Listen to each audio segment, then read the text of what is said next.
บายดีพี่น้องมัดสุขุสุคนเด้อยามแรงๆเนาะพี่น้องเนาะอ้นก็เงียบพี่น้องเป็นเงียบแบบบ่ได้ขายของเลยมื้อนี้สิได้เก็บเครื่องเข้าแล้วล่ะพี่น้องเก็บเครื่องเข้ามาหาเฮ็ดอยู่เฮ็ดกินพี่น้องบ่เต้แล้วก็เลิกเวียกมาแต่เว้นมื้อนี้เพิ่นก็เลยว่าสิจับไก่ในคอกนะขาสิกินเพิ่นก็เลยสิมาเครื่องของมันก็บ่ได้ขายเนาะพี่น้องเนาะสมอ้นสมปูสมปลาก็บ่ได้ขายอ้นก็เลยสิเก็บข้าวพี่น้องเครื่องขายเฮา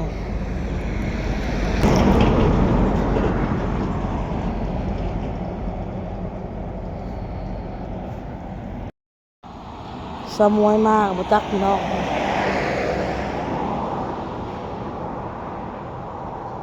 สงสัยสมวยมาแม่นอันนี้สมวยมา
สบายดีเฮ้ยตัวเห็ดอย่างนั้นเด้น้อยจุ้งก็นี่นะกูว่านะ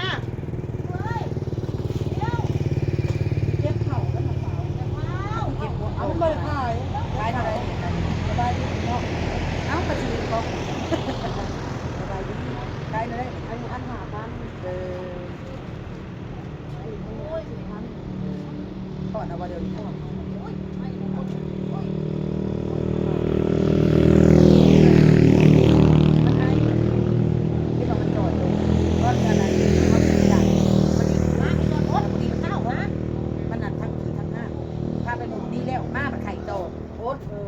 เดี๋ยวเขาซื้อกันกับโกงกับแก้มอัน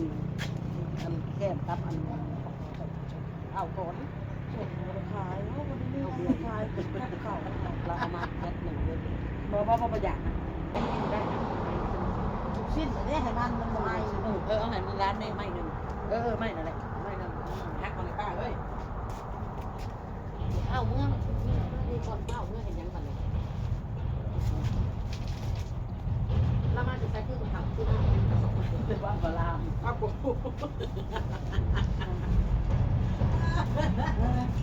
ที่รู้ว่าจะทำเป็นสมองเป็นสมองเดี๋ยวก่อนน้อยเอาร้านมาเด้อน้อยเด้อ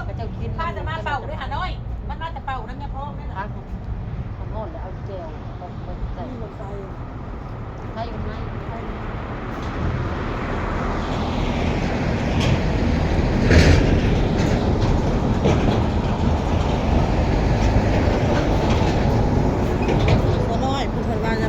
จะเผาเข่าคนเลยป่ะเดี๋ยวนั่งอีกจังน้อยก่อนพี่น้องเลยพักมีแจ่วก็มีไผ่สิอุดนูนค่อยจะซื้อบอกอุดนูนเลี้ยงปลาเสี่ยวก่อนอุดนูนอุดน้อยก่อนพี่น้องเอาไงมาเช้าชิมกับมันนี่เลยเอาแต่ลูกชิ้นแล้วไปยังไงครับตามมาอยู่ออกแล้วนะ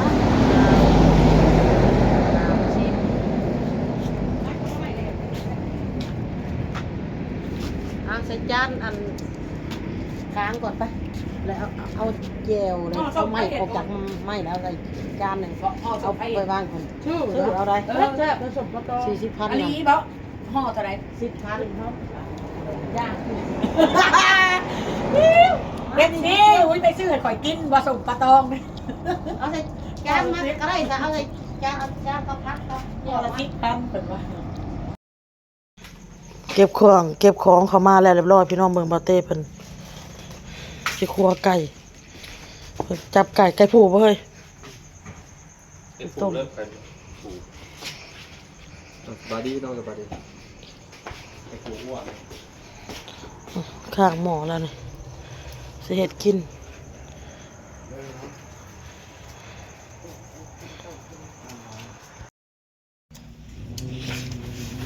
สบายดีพี่น้องเมื่อสักครู่ทุกคนโอนกับไปตลาดหากะมาพี่น้องเอ้ย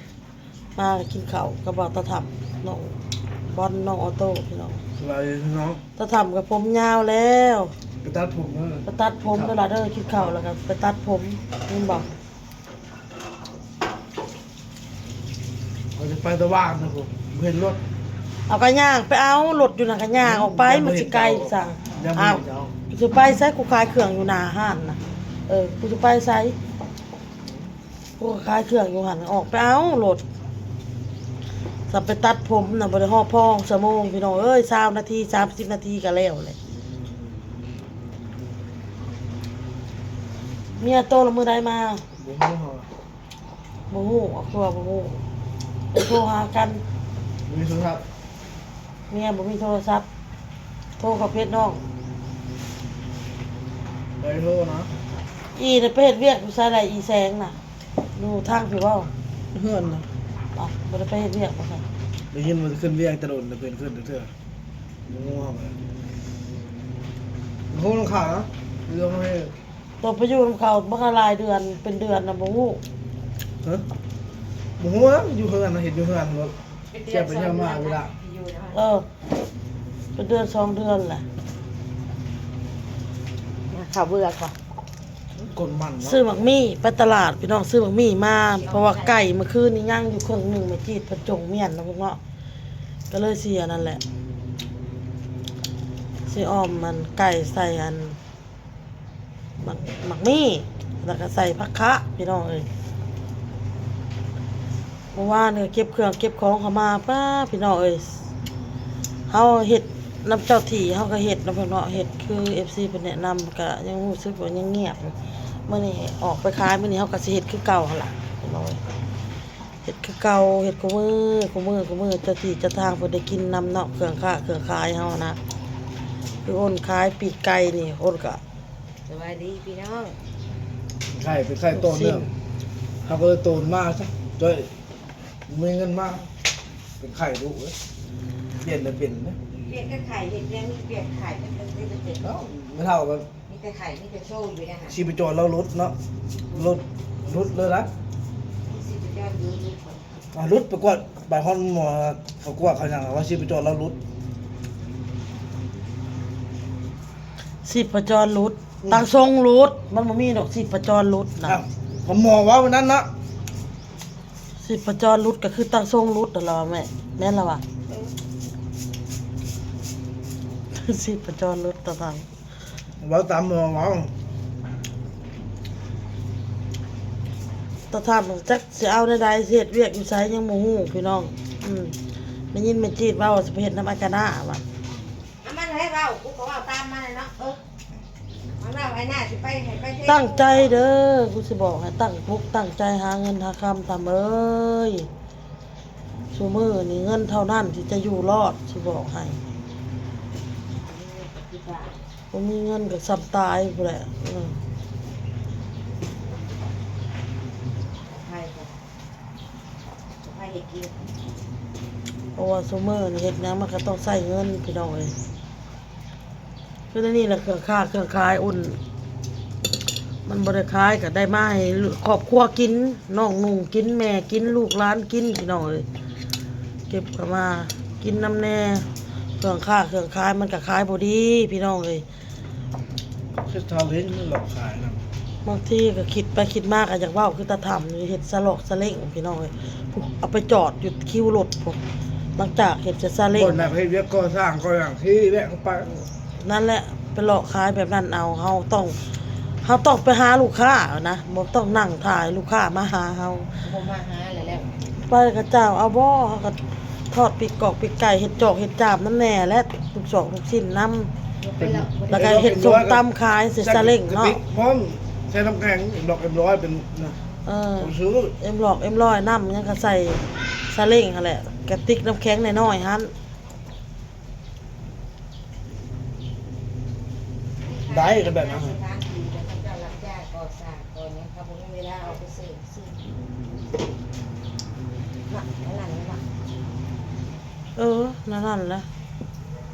ต่อไปเมียสิเอาไก่แจ้งไก่เอาจะเฮ็ด สมปลากับบริขายเมื่อวาน ซื้อมาหลายคน ออกไปอีกมัน ราคาจะห่อบ ริขายนะเขาหาก็กินห่อเดียวบริขายซ้ำซื้อ200,000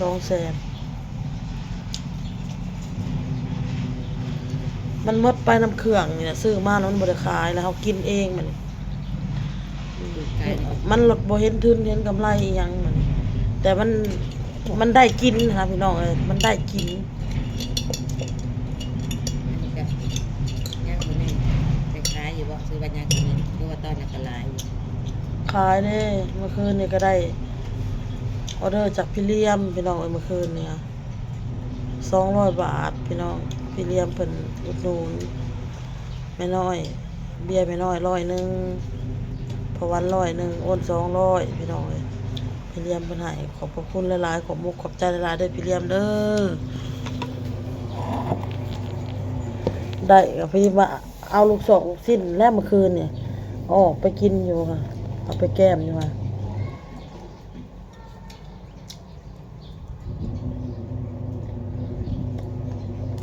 ได้ออเดอร์จากพี่เลี้ยมนั่นแหละ จะทอดเอาเองบ่เนี่ย ทอดเองเฮ็ดเองนะสิให้ไปเฮ็ดให้มักเอือบแล้วก็ทอดบางทีก็อีให้แม่ทอดให้กูก็ออกขนเครื่องออกไปก่อนอีแม่เบิ่งให้ทอดให้เด้ใหญ่เด้ไก่น้อยที่ผัวเฮาให้โอนแม่จักโตว่ะ กล้า ทุกแป้งทอด เดือนหน้านี่ก็พอต้มนะผัวเฮาให้ ทุกแป้ง โต8โต ผมว่าแป้ง เป็นโยกิเนี่ยโยกิ ทุกแป้งนะทอด เอาพี่น้องเอ้ยคลิปนี้ก็บ่มีหยังเลยพี่น้องเอ้ยอยากขอบมุกขอบใจพี่เลี้ยมมาแหละน้องพี่น้องที่เพิ่นอุดหนุนเมื่อคืนนี้200 บาทขอบมุกขอบใจขอบพระคุณหลายๆเด้อเด้อ